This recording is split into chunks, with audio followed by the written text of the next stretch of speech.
সুপ্রিয় দর্শক, আসসালামু আলাইকুম। আজকে আমি 1 কাপ ময়দা আর ডিম দিয়ে অসাধারণ নরম তুলতুলে কেকের রেসিপি শেয়ার করব।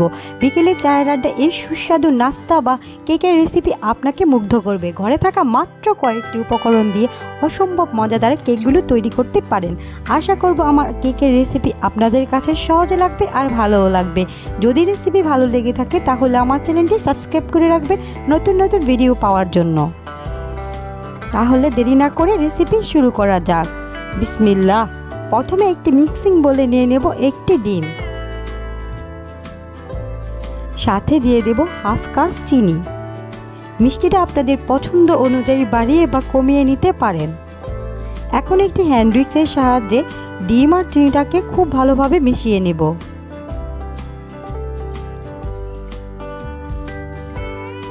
কিছুক্ষণ মেশানোর পর ব্যাটারটি ঠিক এরকম হবে। এই পর্যায়ে ব্যাটারটি তৈরি হয়ে গেছে। এখন এর মধ্যে একটি ছাঁকনি দিয়ে দেব। ছাঁকনিতে দিয়ে দেব 1 কাপ ময়দা, 1 টেবিল চামচ পরিমাণ পাউডার দুধ। পাউডার দুধটা দেওয়ার কারণে কেকগুলো খুব টেস্টি হয়ে থাকে। দিয়ে দেব হাফ চা চামচ বেকিং পাউডার, হাফ চা চামচ লবণ। এখন সবগুলো উপকরণ একসাথে চেলে নেব।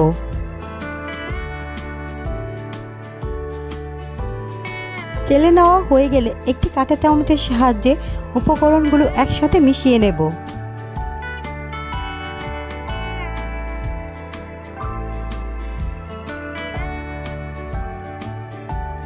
মেশানোর এই পর্যায়ে চামচটি সরিয়ে নিয়ে এর মধ্যে দিয়ে দেব 1 টেবিল চামচ পরিমাণ রান্নার সয়াবিন তেল। এখন হাত দিয়ে খুব ভালোভাবে উপকরণগুলোকে মিশিয়ে নেব। প্রথমে উপকরণগুলো খুব শক্ত লাগবে, তারপর আস্তে আস্তে ব্যাটারটি নরম হয়ে আসবে।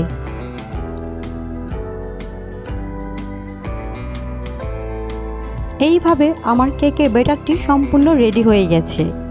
এখন একটি চামচের সাহায্যে আমি এখান থেকে অল্প পরিমাণ ডো নিয়ে নেব। চামচের সাহায্যে নেওয়ার কারণে সবগুলো কেকের সাইজ সমান হবে। এখন হাত দিয়ে গোল গোল করে নেব। এখন হাতের তালুতে নিয়ে একটু ঘুরিয়ে এইভাবে আমি কেকের সাইজগুলো তৈরি করে নেব।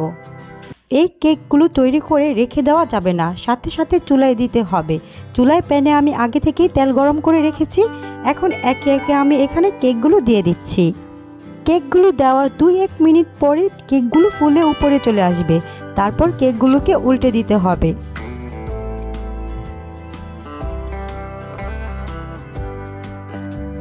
আবারও 2-1 মিনিট ভেজে কেকগুলোকে উল্টে দিচ্ছি। যদি আমার কেকের রেসিপি আপনাদের কাছে সহজ লাগে আর ভালো লাগে তাহলে আমার চ্যানেলটি সাবস্ক্রাইব করে রাখবেন।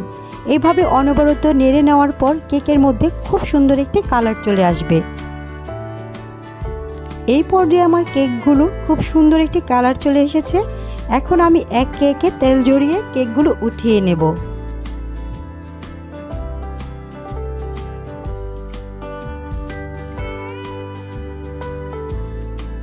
বিকেলে চায়ের আড্ডায় এই কেকগুলো তৈরি করলে ছোট থেকে বড় সকলেই পছন্দ করবে। আশা করব প্রতিদিনের মতো আমার আজকের রেসিপি আপনাদের কাছে ভালো লেগেছে আর সহজও লেগেছে। রেসিপি ভালো লেগে থাকলে প্লিজ আমার চ্যানেলটি সাবস্ক্রাইব করে রাখবেন নতুন নতুন ভিডিও পাওয়ার জন্য। আজকে এই পর্যন্তই। সবাই ভালো থাকবেন। আল্লাহ হাফেজ।